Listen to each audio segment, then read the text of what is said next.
How did you get here? What did you bring? On your skin, in your bone, in the fragmented memories that we all are.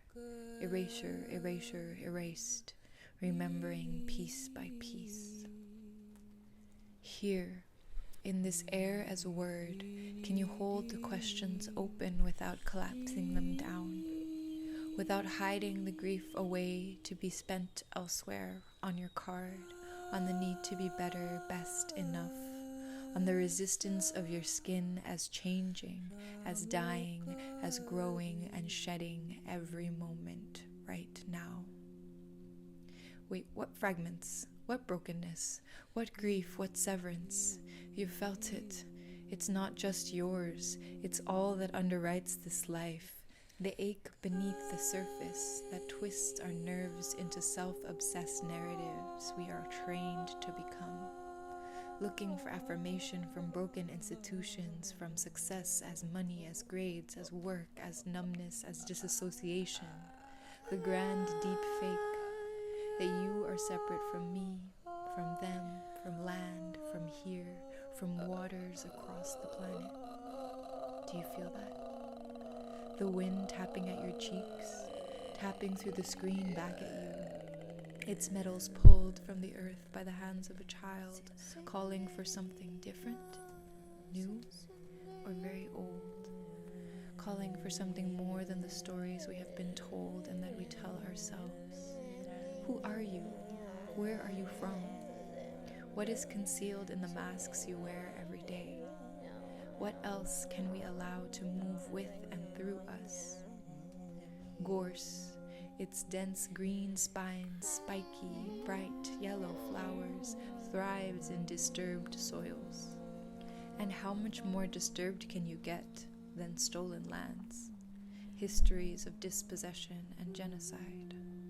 Gorse was brought here to build fences, to demarcate property, and to bring a sense of familiar, a sense of home for colonizers. In Bach flower knowledge, its keynote is a very great hopelessness.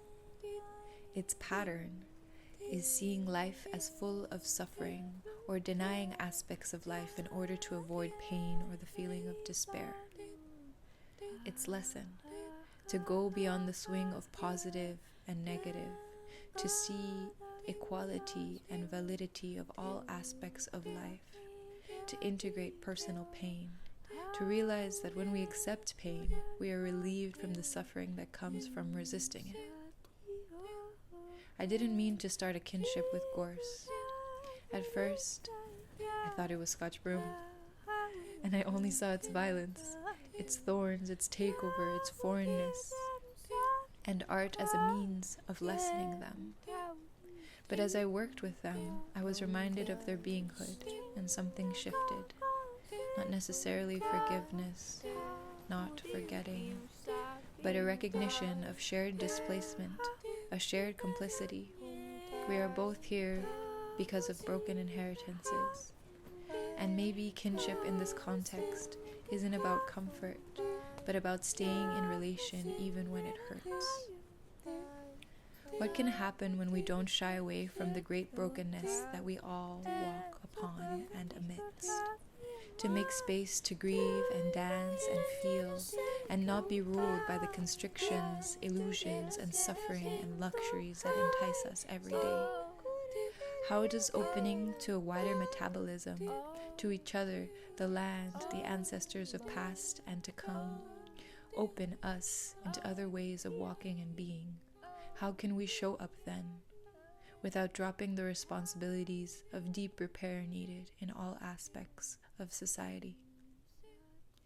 And still, the land continues, holding more than we can name, not asking for shame, not asking for innocence, only that we return with our whole selves in our brokenness, in our love, fluid, seasonal, entangled, honest, willing, responsible. Identity not as a fixed point to trade, but as movement. I look to the plants, to the tides, to the ones who don't speak in words but rhythms. They are our elders too. They remember.